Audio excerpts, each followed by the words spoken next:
Hello.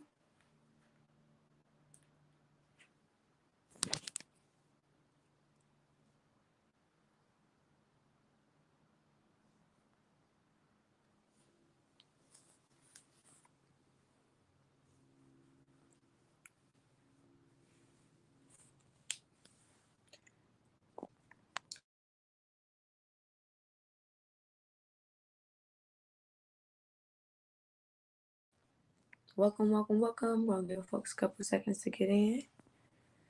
Bringing it home, series episode 3. Last week we had Brother Omawale Ashe talking about reclaiming radical black intelligentsia, collective responsibility, and integrity.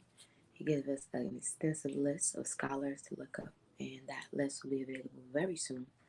Um, but right now we are going to get into our second week, which is all about reclaiming black and radical wellness and love. So starting that week out on Love Day, we're going to have Sister Key with KeiToHealth, and she's going to talk about radical self-love for the Black African melanated people. We're going to keep it popping, never ever stopping. Hope everyone is good. Hope everyone is well. We're going to give her a couple moments to get on here.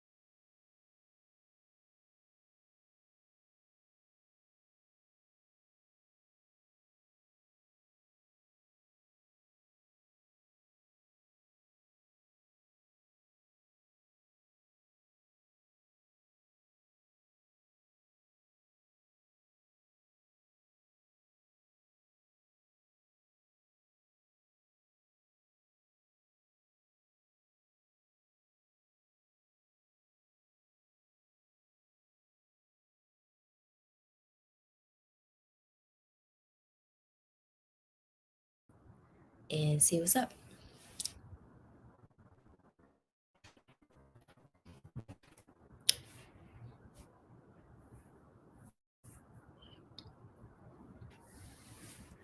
Yeah. Well, we are live. We are back. Hey, Hello. everybody, for our long anticipated conversation. The Yes. long anticipated collab link up. We ain't seen Sister Key probably since Saturday school. That's the last time we see Sister Key West to West. West to West?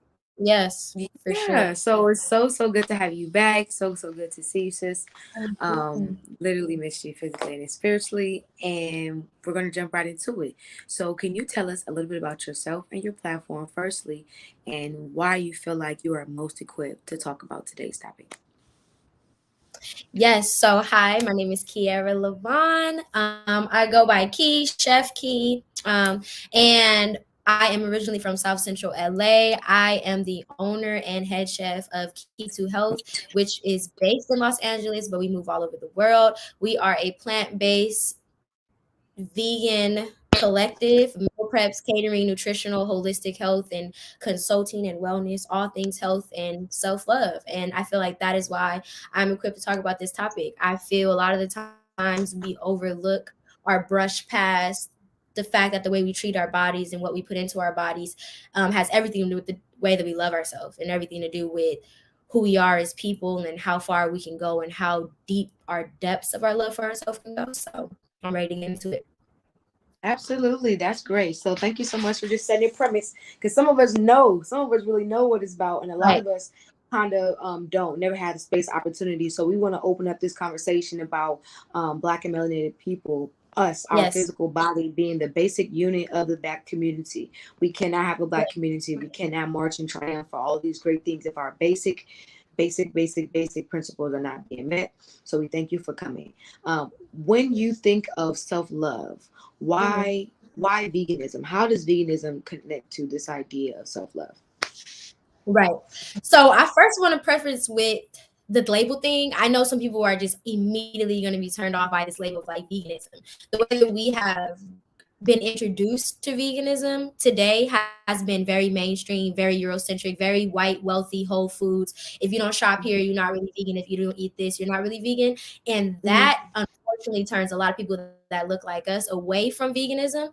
I really want to, I use the word vegan because I want to make people comfortable with the idea that you can be Black, vegan. Your veganism doesn't have to look one way.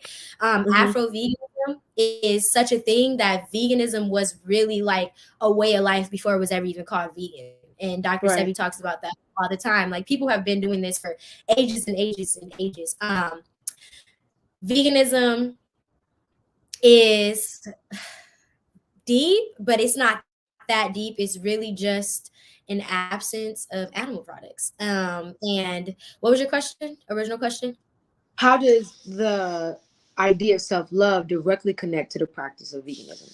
So the idea of self-love directly correlates to the practice of veganism because I'm consciously making a choice to think a little bit more about what it is that I put into my body.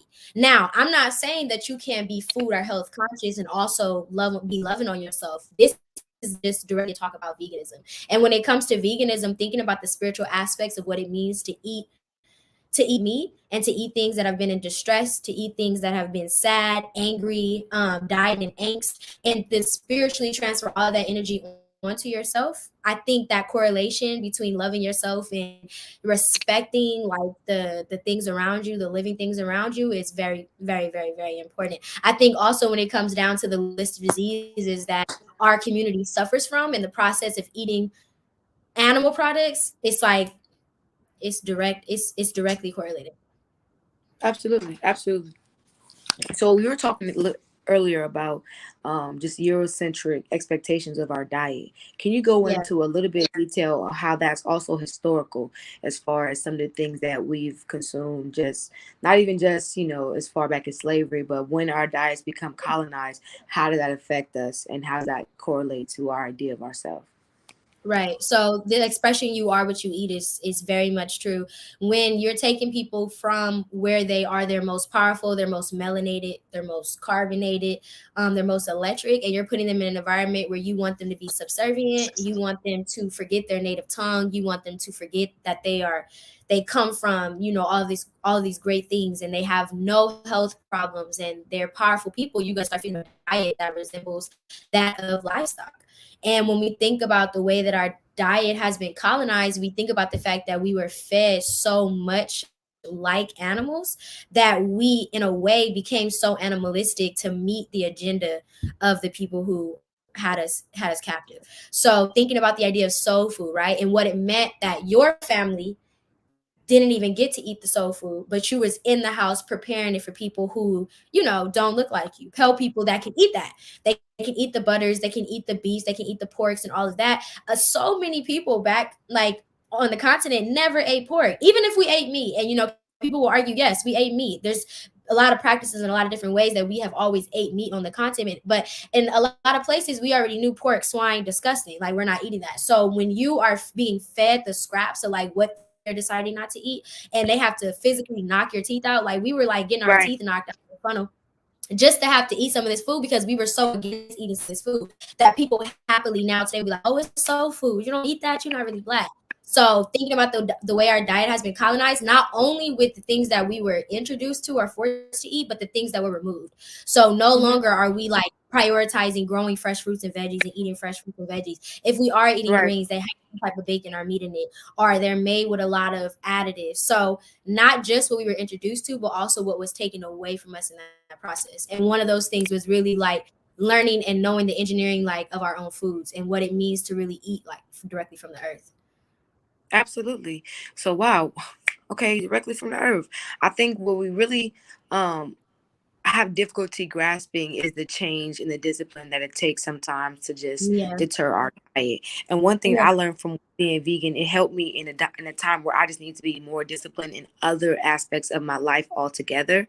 And I had to acquire discipline, through my diet, but also then study, also in just like preparation, knowing when and how to like make your environment meet your needs. So with Mhm. that, to that regard, what are some of the environmental factors that make it just a little bit harder for us, and what are some pieces of advice that you will offer to be more disciplined in this idea of like refraining from things that don't contribute to our self-love?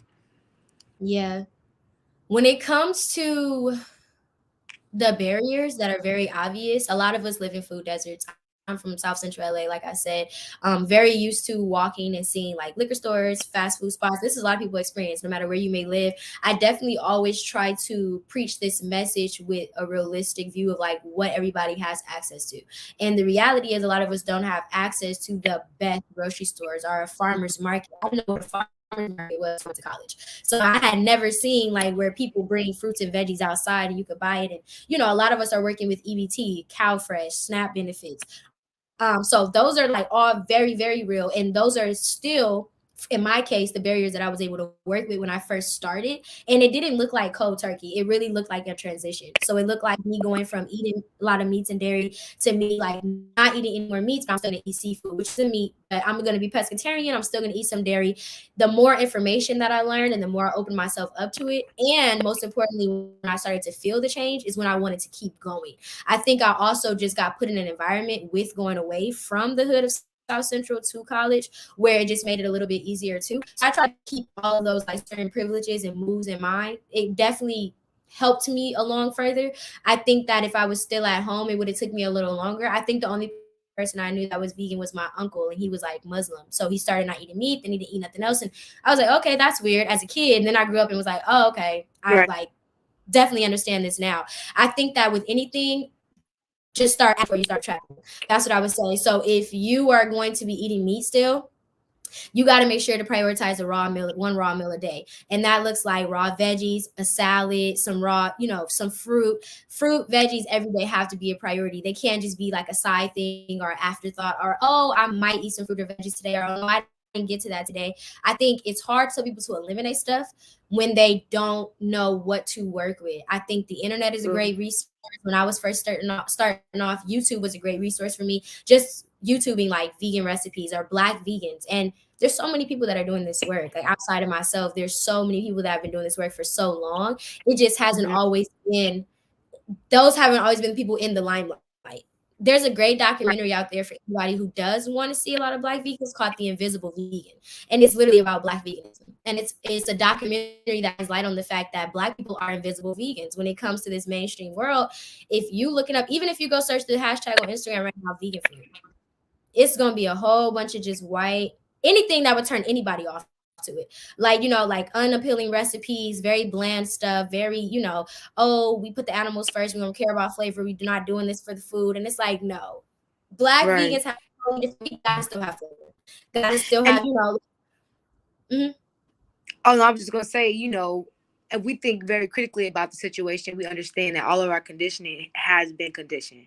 So anything that we experience spiritually with veganism, we had to obtain outside of our conditioning. yeah. If our oppressor is giving us food that's killing us, giving us high blood pressure, Mhm, giving us hypertension, giving us diabetes, and then mhm, promoting that veganism is a white thing and giving us like the mhm. glorified version of chicken sandwiches every other day, then what are we really receiving, messaging, and programming about what these people think about our life and the value on our life? What are we Right. really internalizing about who we are and how we are as a people if we cannot like consume what we're Mhm. worth? You know what I'm saying? Yes. Even eating food that's less than so much dollars, it's easy because we have struggle and we cannot sometimes afford Epicurean Mhm. delights. But also, some stuff is just way too cheap to enter our body, like dollar sandwiches, dollar the whole fast food menu. That's the whole side of the menu is less than a Mhm. dollar. That lets you know the value that's went into the Mhm. preparation of the meal. And I think this conversation, we Exactly. really want to have a real conversation, a hard conversation at home about what does it mean to bring value back to our people through ourselves first. We have to Yeah. say like, yo, if I'm a member of the Black community and I know that I have worth and I have value, and that I know Yeah. my people have worth and that people have value, and I look to my people as like, my strength, and we look to each other for unity. When I come into the collective, I want to be a strong link. And if Yeah. your bones is deteriorating and you can't hold no nutrients in your bloodstream, then you not a strong link. And I think that's what we kind of want to raise in this. And it's a hard convo because I have met some of the most revolutionary, pro-Black, radical ass Black people that I've ever met in my life. And we'll all be sitting in the room and we talking about the white man this and the white man that. And I'll be the one person to say, y'all still eating pork though, but y'all still eating meat though, and everybody in the room will explode in anger. And it's like, we cannot sit here and talk about liberation if we cannot talk about our diet. How can we Right. even be here for, for a long time? I mean, the average death like age for Black men, I think, is 65. 65, like you're 65, like what work have we done by the time we even started by 65? And Right. again, these are the most radical, know everything, have read every book. But when you start talking about food, that's a serious addiction. It's like, you're telling me that I can't have no ribs. You're telling me that I can't, and food is it's something that really brings us together as a community. I mean, we don't celebrate, we say the food.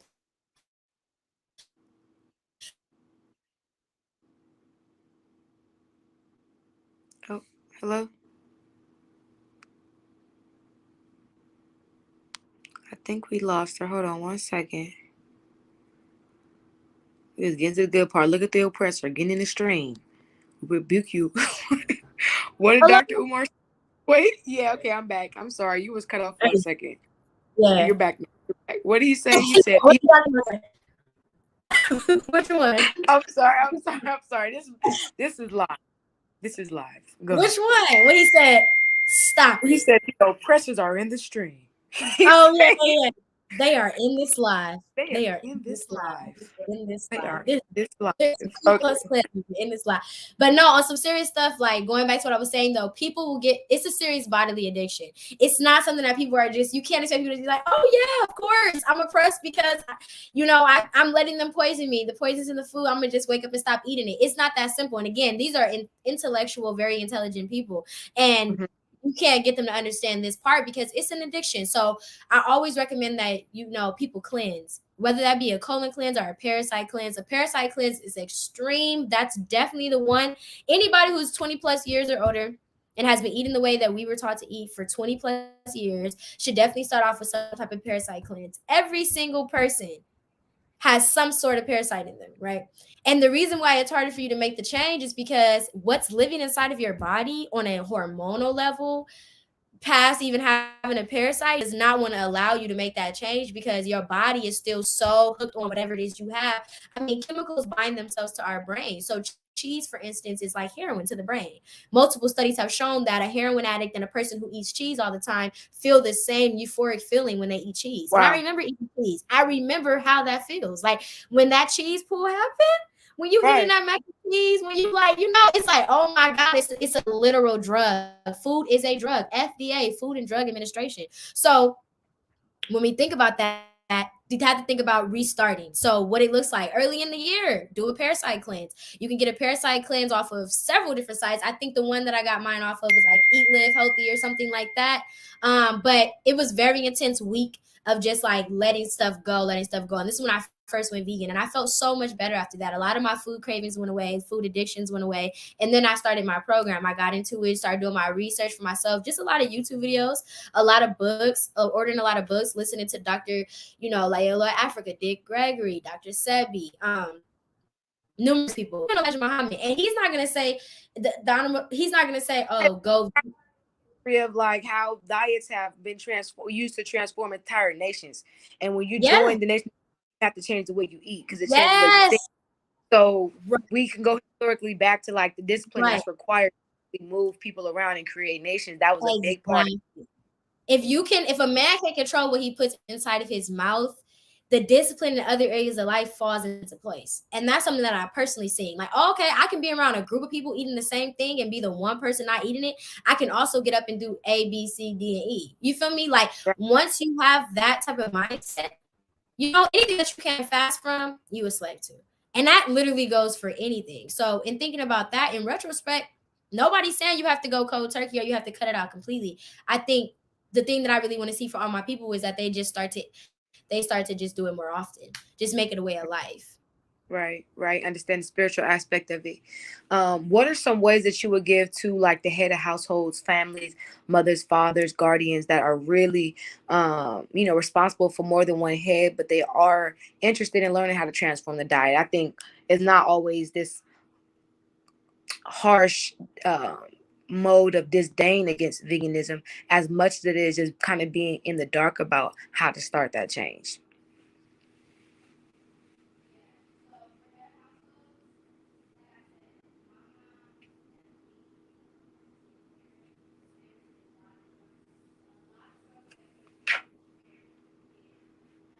I don't think.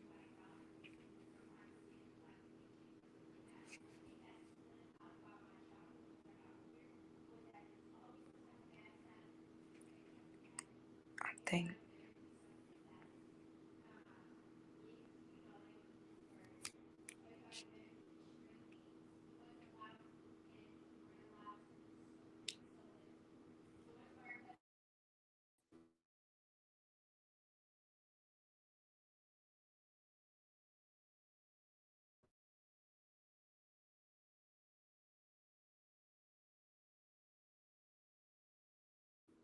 I can't hear you through the stream.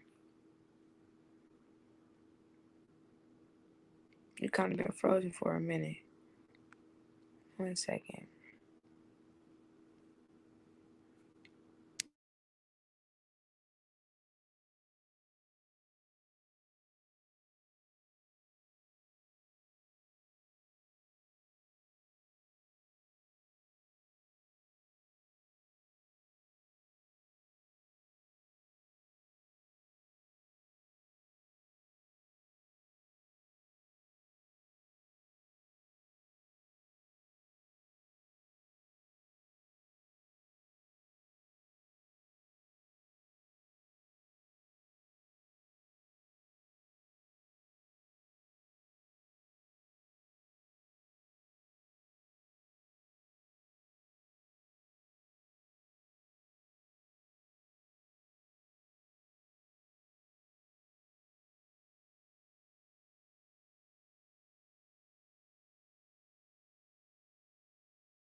Okay.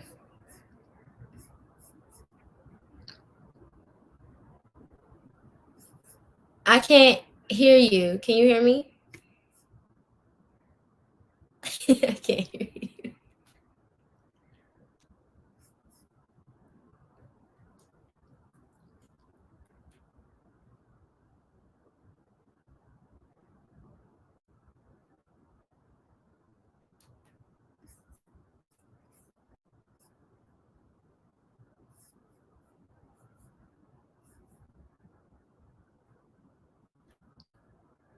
Bro, why is the service being like this with us?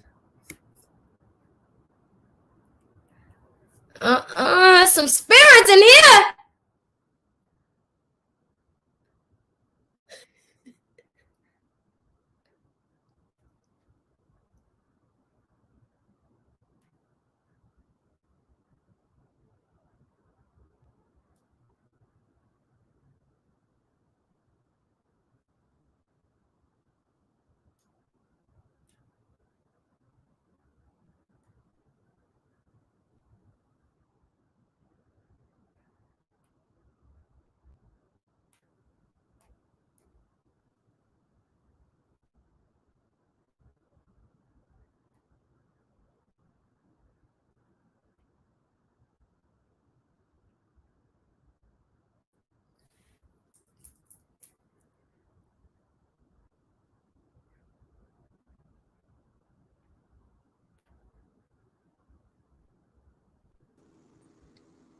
All right, hello. Woo! I was back here, like it's some KFC spirits. I don't want this message. We don't worry, you all. We're coming back with the highlights of the talk. You will not have to sit through the technical difficulties and the recap. Please hold your horses. Everybody tripping on live. Do not worry, because it's like 200 viewers in this beat on Twitter. So thank y'all so much for your Oh patience. wow! Yeah, we have we Yeah, have we have Twitter. Be really tapping in. Thank you for everybody viewing from Twitter, Facebook, and YouTube. But we definitely yes, yes. appreciate Twitter because we be getting the views. Um, but where did we leave off? Where did we leave off? Oh devil. Oh We Satan. left off on sheesh, sheesh. Oh, head of the household guardian. Tips for head of the household and guardian on how to transform Yeah. your life. And I was saying, I can't remember a time in my childhood where we weren't forced, even if it was a McChicken or a McDuck, whatever off the dollar menu for that night, growing up with a single mom of three, there was like a bag salad in the middle of the table, some string beans. We had to eat the veggies. Like we was not about to touch the burger if we eat the veggies too. We wasn't allowed to drink soda. Going to our cousin's house was like a treat, like to sneak a soda when she wasn't looking. We Right. weren't allowed to eat candy. So there's a lot of things that you can say no to, right? So you don't even have to introduce your kids in the first place. You could still have a family that enjoys like meat or dairy, whatever you want, but there's certain things that pick your poison. That's the way I like to put it. We can't enjoy all the poisons in the world and expect to still be our sane, whole, healthy selves. You have to pick your poison. If you like smoke and drink, you probably should cut back on eating pork and eating meat because everything, every single thing is shortening your life expectancy. Add on the fact that you're black and have to live and walk outside every day. It's just like, in order to increase your kids' chances of like healthy long-term survival and your chances, there's just some things that you don't have to introduce in the first place. And even with a mom who grew up like growing up, like, you know, not having everything all the time, we had to eat vegetables. We weren't allowed to drink soda, weren't allowed to eat candy. So it was like certain things like that really stick out of my childhood. Even when the person that was running the household didn't have all the information or access to information that I have now, it was like, okay, well, I know enough to know that this is bad for them, and I'm not gonna let them just go crazy just because they can. Right. Like I see some of the celebrities' pantries, like just because they have money, people oftentimes too think that they're doing their kids a justice when they are allowing their kids to eat or have things that they didn't have growing up because they didn't have money. So success to them looks like, oh, now that I got it, like, you know, I think it was like Lil Boosie, or even like one time I seen like DJ Mustard's wife like showing their pantries and like showing off their pantries. The pantries are full of Reese's Pieces, Cinnamon Toast Crunch, candy, but it looks cool. It looks nice. It's a kid's dream, and it's something that growing up in poverty you wouldn't have had access to. So, what better way to show my kids I love them than to give that to them too? But that we have to just rethink again, going into radical love for ourselves. We have to rethink what it looks like to love somebody, and what it looks like to love somebody is not to introduce them to more poisons. It's to get them to love themselves and love food through a way healthier lens. Absolutely. Thank you for that. Thank you for that. One thing that we know is that when you start to transform how you eat, it does sometimes transform other parts of yourself, your spiritual energy, how you come into the room, how you feel energetically, who you surround yourself with. Um, what are some ways to balance all of this transformation and still be present in the pre-existing places? Because Black people, we really don't believe in leaving nobody behind. We have to all be able to walk together. And so we are, varying this in our diets that might also lead to us being uncomfortable in some social situations, just being able to speak up for ourselves and being able to assert, this new transformation in our life. So what's the balance look like for like growing into new spaces and into new like practices, lifestyles, but also being able to carry people with you as you go? So the question is, how do you step into a certain type of confidence and love for yourself and also make sure that you're not leaving anybody behind? Yes. Okay. I think that one thing that we have to realize, and one thing I had to realize early on, having a mom that was really confident and then just naturally being born with the placements that I have, and then having a mom who was extra confident and wasn't going to let me not be confident. One thing that I had to learn is people are either going to get with it by example and be super inspired by the way you carry yourself and love on yourself, or people are going to eventually fall off. And in that process, they may dislike you for it. It may be a falling out, but oftentimes they fall off and they go somewhere and they implement the things that you showed them by example just somewhere else. Sometimes people don't get the lesson that you're trying to teach them while being in close proximity to you. I have fallen out with people, or certain relationships have ended, and I have those people have came back up, or I've checked back in on those people, and those people are doing great, doing the things that I probably was doing or trying to put them on. Or sometimes the best thing, all the time actually, the best thing that you can do is lead by example, to answer your question. And in leading by example and carrying yourself in the way that you carry yourself, if people don't naturally come with you, the only other option is for them to fall off. I don't think that that means that there has to be any beef, or that anybody should be concerned with taking every single person that they have in their life along with them, because people are going to naturally get into it. You just may be somewhere on your self-love journey that someone else is not. And there were times in the past where there were people who I really look up to, like, dang, like, you know, I'm not bothered by the fact that she's arrogant or that she's super confident, but damn, I really want to be like that too. Or I want to walk in the room and somebody think that about me too. So I think that's more so what it was. But going back to just the home too, it was really taught in the home. And that's really that it really does start there. I think that a lot of Black women, matriarchs of the family, especially Black single mothers, they even probably have this false confidence, right? It's not even a real, like, now that I'm older, put it in perspective, it's not always that they feel as confident as they come off, but the way this world is set up, that confidence, you have to carry that false confidence until it becomes a very real thing. Most of the times, ain't nobody gonna know you faking it. You feel me? And that really is something that I think all of us have carried into certain spaces. When we go into job interviews and we already feel that we're not really meant to be in the place, we will carry this false confidence to the end of the interview, and hope that we get the Right. job. When we're in there, Right. we gonna do our whole, like, we all have it within us. I think it's just a matter of tapping in. And it goes back to really having a very strong and strict self-care routine with yourself. Doesn't look like having to buy a plane ticket anywhere, spend a lot of money on yourself, but just your everyday mundane lifestyle choices, how you wake up in the morning, how you start your day, how you love on yourself all days, like just like today, like just your love from self coming from like an internal place. But I don't think that anybody who's ready for what you're bringing is going to. You're not gonna have to worry about carrying them. They're willingly gonna come with you. Right. Ashe. And I definitely agree in terms of like our interpersonal relationship. That's something where like folks will literally align with your spiritual energy. When your spirit is just very cleansed, you will start walking into doors that's open for you and meant for you.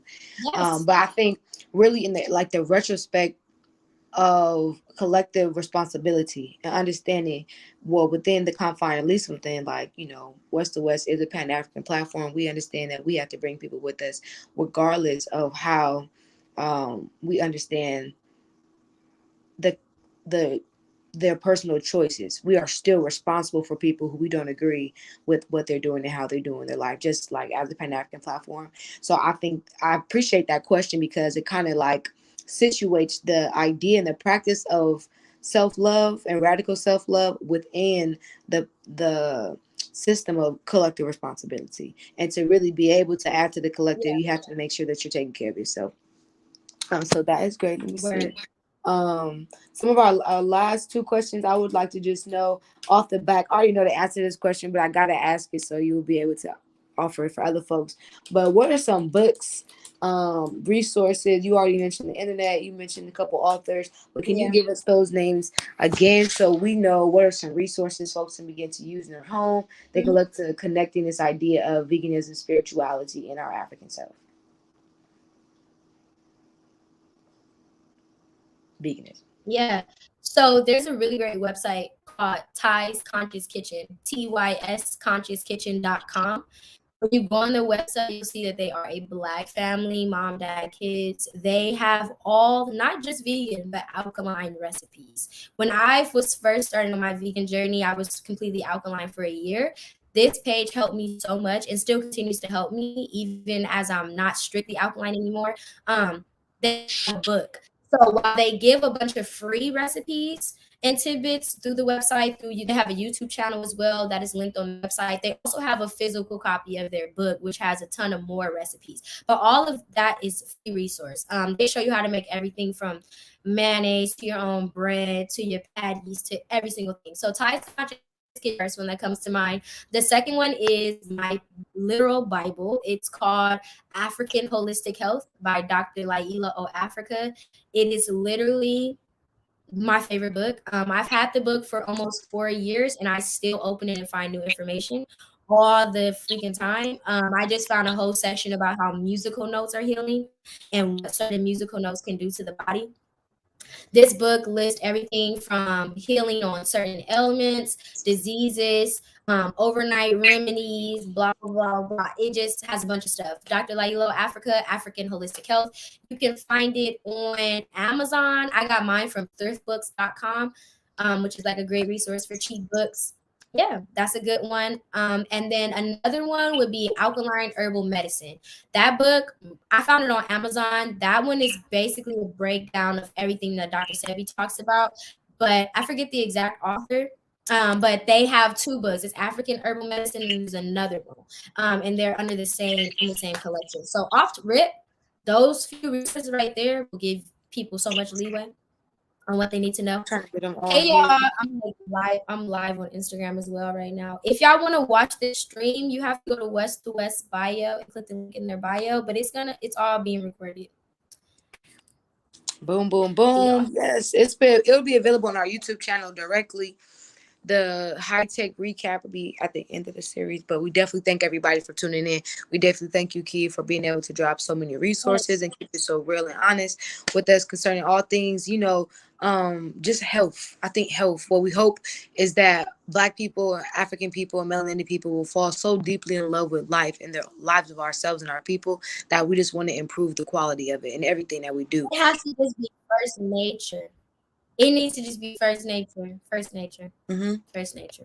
Yeah, nature. Being the best we could do. We thank you so much. Is there any closing words, remarks, or sentiments that you would have for the people?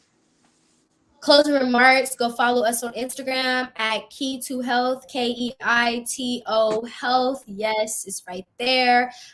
Look out for this cookbook. It's coming. Don't press about win. Just there's a bunch of free resources out there for you from me as well. Subscribe to us on YouTube. Look at our reels. Look at our TikToks. Look at our posts. The girl been dropping gems for almost 5 years now. 5 years. That's my closing remark. I love y'all so much. Happy Black Future. Yes, y'all. Thank y'all so much. It's Dr. Chef Key with Bringing It Home series, West to West. We're just happy to be able to provide a platform. Y'all have a real conversation about how even our diets contribute, how we're able to show up in the movement, how we're able to show up for our people. So when it's time to have these hard conversations, they have to start right here at home with your girl, Kari J and West to West Movement. So we thank you so much. Have a wonderful evening and stay blessed. Peace.